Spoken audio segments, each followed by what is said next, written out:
열왕기상 18장의 말씀 보시면 엘리야 제사장이 갈멜산 위에 제단을 쌓는 장면이 나옵니다. 바알과 아세라의 제사장 850명과 1대 850이라고 하는 영적 전쟁을 하는 그 장면이 기록되어 있습니다. 엘리야는요 12개의 돌을 취해서 제단을 쌓습니다. 그 12개의 돌은 이스라엘 12지파를 의미합니다. 12개의 돌로 제단을 쌓고 그 제단 주위에 장작을 쌓아요. 그리고 그 제단 주위를 팝니다. 구랑을 만들어요. 그리고 송아지 2마리를 잡아서 한 마리는 각을 끕니다. 각을 끈다는 얘기는 무릎 밑에를 다 잘라내고 목을 잘라내고 꼬리도 잘라내고 안에 있는 그 내장들을 다 끄집어내서 펼쳐서 제단 위에 올려놓는다는 의미입니다. 그리고 또 한 마리는 그냥 잡아서 장작 위에 올려놔요. 그리고 사람들에게 4통의 물을 통 4개에다가 물을 깃게 하는데 3번을 물을 깃게 해요. 그래서 제단부터 제물로 장작에 이르기까지 물을 붓게 합니다. 그랬더니 어떻게 돼요? 제단도 물이 흘러넘치고 장작에도 물이 흘러넘치고 그 흘러넘친 물이 그 고랑에 쌓이는 거예요. 그리고 엘리야가 기도를 합니다. 하늘을 향해 기도를 해요. 이 말씀이 열왕기상 18장 37절에 나오는 말씀이에요. 열왕기상 18장 37절의 말씀은 이렇게 말씀합니다. 여호와여 내게 응답하옵소서. 내게 응답하옵소서. 이 백성에게 주 여호와는 하나님이신 것과 주는 그들의 마음을 되돌이키심을 알게 하옵소서라고 엘리야가 하나님께 부르짖는 장면이 나와요. 엘리야는 하나님께 간절하게 부르짖습니다. 하나님 응답하소서라고 부르짖고 있는 거예요. 여러분, 엘리야가 이렇게 하나님께 부르짖었던 이유가 있습니다. 이유가 있는데 그 이유가 무엇이겠습니까? 그리고 엘리야가 그렇게 하나님께 부르짖을 때 하나님께서는 엘리야의 그 부르짖음에 응답을 하시는데 어떻게 응답하시죠? 먼저 하나님께서 응답하시는데 이렇게 응답하십니다. 하늘에서 불을 내려요. 갈멜산 꼭대기입니다. 그 꼭대기에 제단이 쌓여 있고 하늘에서 불이 떨어지는데 그 제단 위에 떨어져요. 그래서 제단 위에 있는 재물과 장작과 고랑에 가득했던 물까지도 하나님께서 내리신 불에 의해서 다 탑니다. 하나님께서 엘리야의 부르짖음에 그렇게 불로써 응답하셨던 거예요. 그런데 엘리야는 하나님께 부르짖을 수밖에 없었어요. 부르짖을 수밖에 없었습니다. 그 부르짖을 수밖에 없었던 이유가 있는데 바로 뭐냐면 우상을 섬기는 이스라엘 백성들에게 우상을 섬기고 있는 850명의 이 우상의 제사장들에게 살아계신 살아 역사하시는 하나님을 분명하게 증거해야 했기 때문이에요. 살아계신 하나님을 분명하게 증거해야 됐기 때문에 그렇게 부르짖었던 겁니다. 또 하나의 이유가 있어요. 그것이 영적 전쟁이라고 하는 건 무슨 의미겠습니까? 그 전쟁에서 지는 자는 죽음을 당해요. 엘리야는 그 산꼭대기에서 목숨을 걸고 영적 전쟁을 하고 있는 겁니다. 즉 죽지 않기 위해서 하나님 내 생명을 살려주십시오라고 하는 하나님 내 생명을 지켜주십시오라고 하는 간절함이 묻어있는 부르짖음이라고 하는 거예요. 죽음의 위험 앞에서 또 우상을 섬기는 이스라엘 백성들 앞에서 그 850명의 제사장들 앞에서 하나님을 선포하기 위해서 살아계신 하나님을 증거하기 위해서 그렇게 부르짖을 수밖에 없었던 거예요. 그만큼 간절한 거죠. 얼마나 간절하겠습니까? 결국 그 간절함이 크다 보니 하나님께서는 그 부르짖음에 응답하셨던 것입니다. 보십시오. 간절함이 크면 클수록 더 크게 부르짖게 되는 것이고, 더 크게 부르짖을수록 하나님께서는 응답하시고 역사하신다는 거예요. 그래서 삶의 위협이 가득하고, 삶의 근심이 가득하고, 불안과 환난이 가득할수록, 삶의 고통이 가득할수록, 힘들면 힘들수록 더 크게 부르짖게 되는 거예요. 여러분, 요즘을 살아가시면서 얼마나 부르짖고 계십니까? 오늘을 살아가시면서 얼마나 간절하게 하나님께 엎드려 부르짖고 기도하고 계신지요. 오늘 말씀의 내용이 이 내용이에요. 본문 145절을 보십시오. 여호와여, 내가 전심으로 부르짖었사오니 내게 응답하소서라고 기도합니다. 146절 보십시오. 내가 깊게 부르짖었사오니 나를 구원하소서라고 기도하고 있어요. 하나님의 구원하심을 위해서, 하나님의 응답하심을 위해서 간절하게 부르짖고 있다라고 하는 말씀이잖아요. 그런데 시편의 저자가, 오늘 시편 119편을 기록한 저자가 이렇게 하나님을 부르짖었던 것이 뭐겠습니까? 그의 삶이 평안치 않기 때문에, 그가 살아가는 삶이 순탄하지 않기 때문에, 그의 삶의 상황, 그가 처한 환경들, 그가 살아가는 모습들, 그것들을 돌이켜보면 하나님께 부르짖을 수밖에 없는 그런 상황이라고 하는 것을 표현해주고 있는 내용이에요. 괴로운 상황 속에서 직면하여 있다고 고백을 하고 있는 겁니다. 그 괴로운 상황에서 하나님을 향해 그는 특사적으로 목숨을 걸고 부르짖고 있다라고 하는 말씀이에요. 여러분, 시편 119편의 그 역사적 배경을 보면요, 바벨론 포로 이후에 기록된 것으로 해석을 해요. 바벨론에 의해서 나라가 망합니다. 백성들은요, 바벨론에 의해서 포로로 끌려가 노예로 살아가요. 여러분, 포로로 살아가는 그의 삶이, 노예로 살아가는 그의 삶이 얼마나 고단하겠습니까?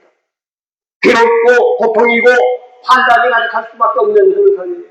삶에 아무런 희망도 소망도 없는 그런 삶을 살아갈 수밖에 없는 거예요.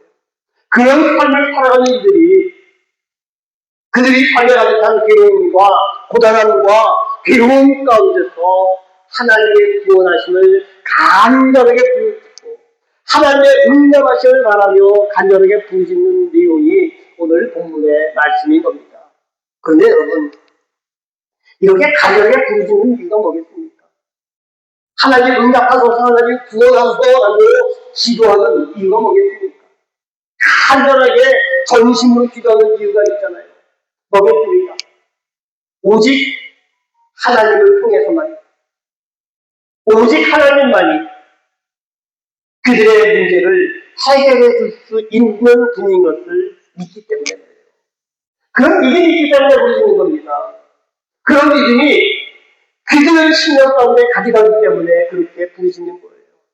하나님이 나의 고단함을, 하나님이 나의 괴로움을, 하나님이 나의 인생의 아픔을, 나의 삶의 연약함을 주여 응답하시고 구원해 주실 것이다라는 믿음이 있기 때문에 그렇게 기도하고 있는 거예요.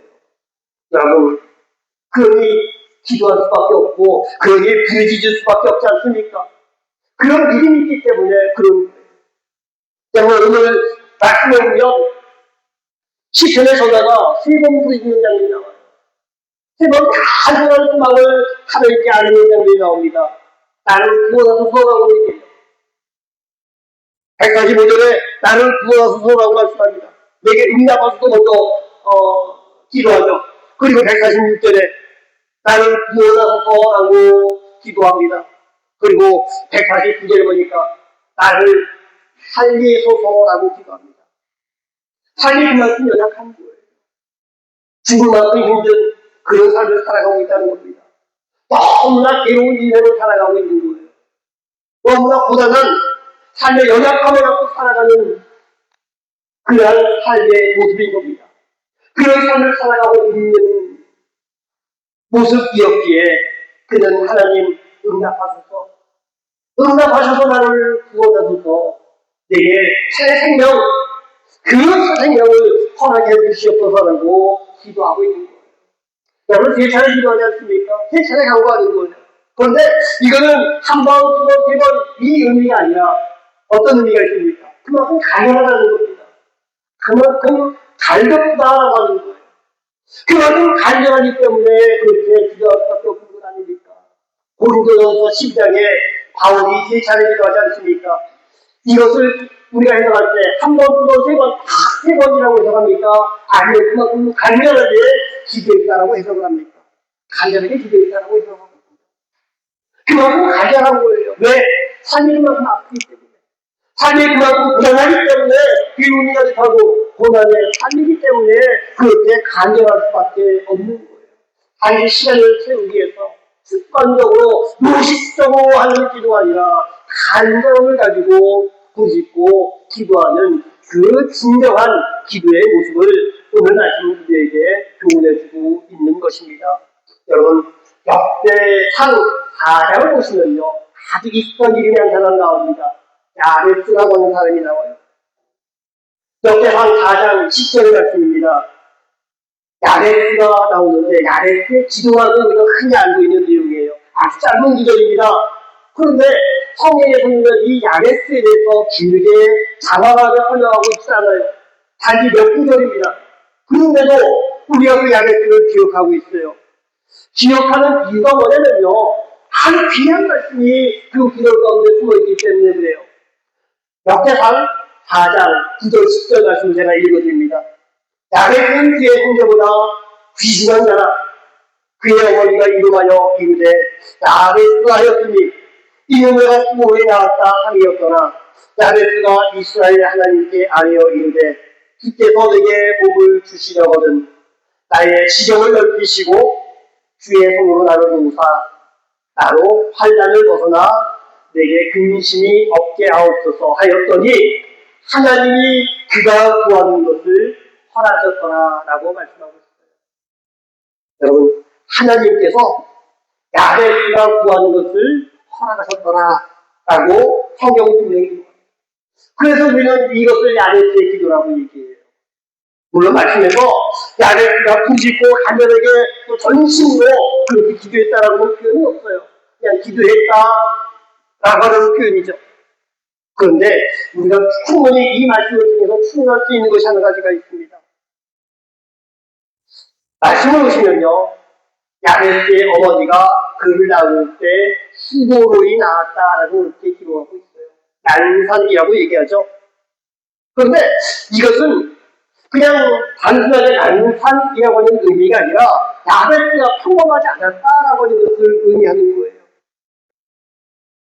그의 기체는 그의 정신이든 아니면 영혼이든 일반적이지 않았다라고 하는 표현을 그렇게 쓰고 있습니다. 그러면 어떻게 해요?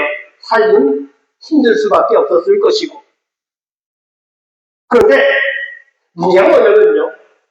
야베스의 삶이 일상적이지 않든 일반적이지 않든 삶 자체가 쉽지 않았을 것인데 그런 삶을 살아가면서 야베스가 하나님께 부르짖었습니다. 하나님께 강구했습니다.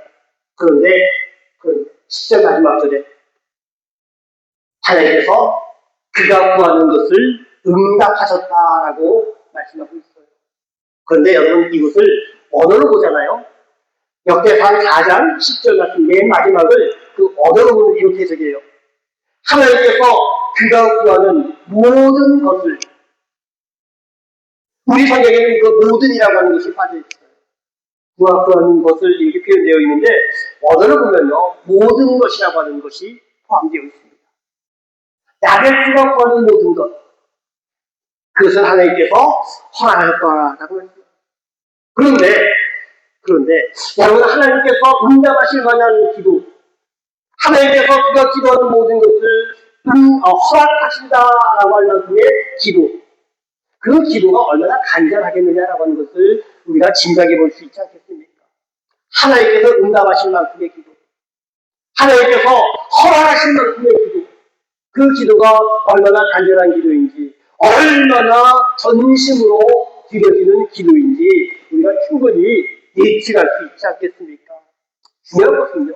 중요한 것은 물론 하나님께서 모든 것을 다 허락해 주신다, 응답하셨다라는 것도 중요하지만 하나님의 응답을 하나님께서 모든 것을 다 허락해 주시는 그 은혜를 입기 위해서는 그만큼 간절하게 전심으로 기도해야 된다라고 하는 것이 여러분 중요한 것 아닙니까?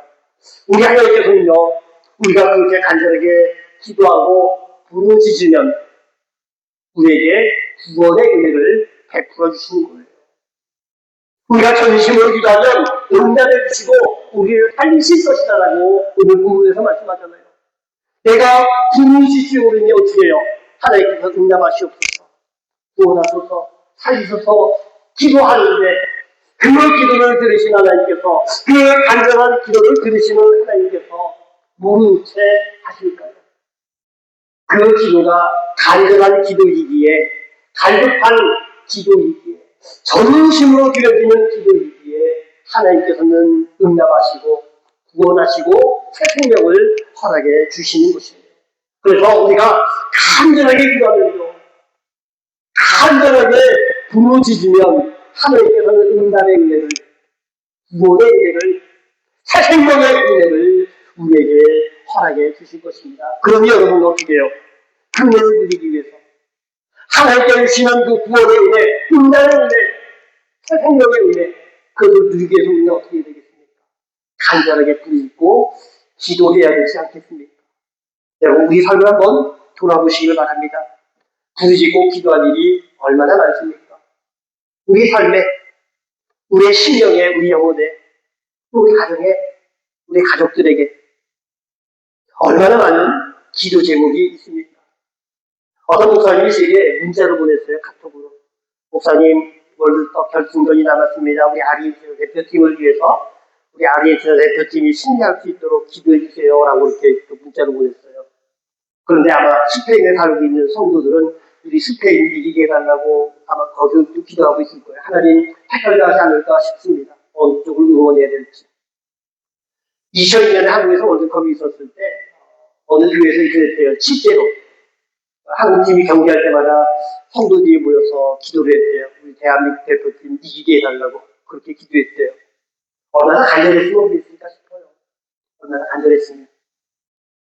근데 그런 기도에 응답을 하실까? 또 어떤 그 이야기를 보면 어떤 집사님이 교회에서 기도를 하는데 어떻게 기도하느냐? 집이 드라마를 보는데 주인이 죽을 병에 걸려 죽게 생겼다는 거예요. 그 주인이 너무나 불쌍해 가지고 이분이 기도하면서 하나님 그 드라마의 주인공 살려주십시오라고 기도했다고 합니다. 간절하니까 그렇게 기도했을 거예요. 그런데 여러분, 그 간절함은 간절함이 아니잖아요. 제가 한국에서 사역할 때 이런 일이 있었습니다. 악한 병에 살려졌던 집사님이 한 분이 있었어요.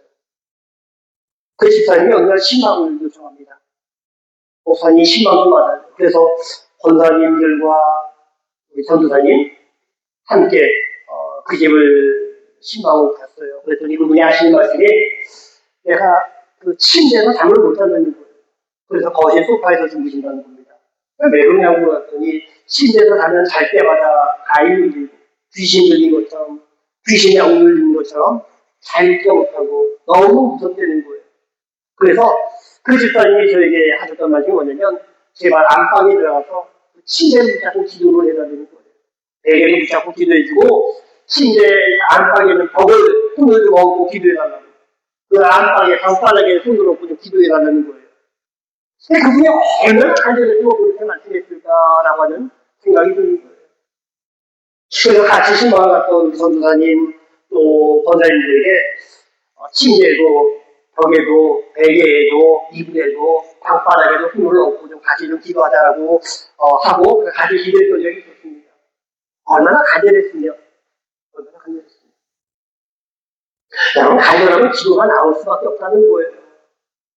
그런데 그 간절한 기도가 하더라도 하나님께 응답해 주시는 기도가 있잖아요.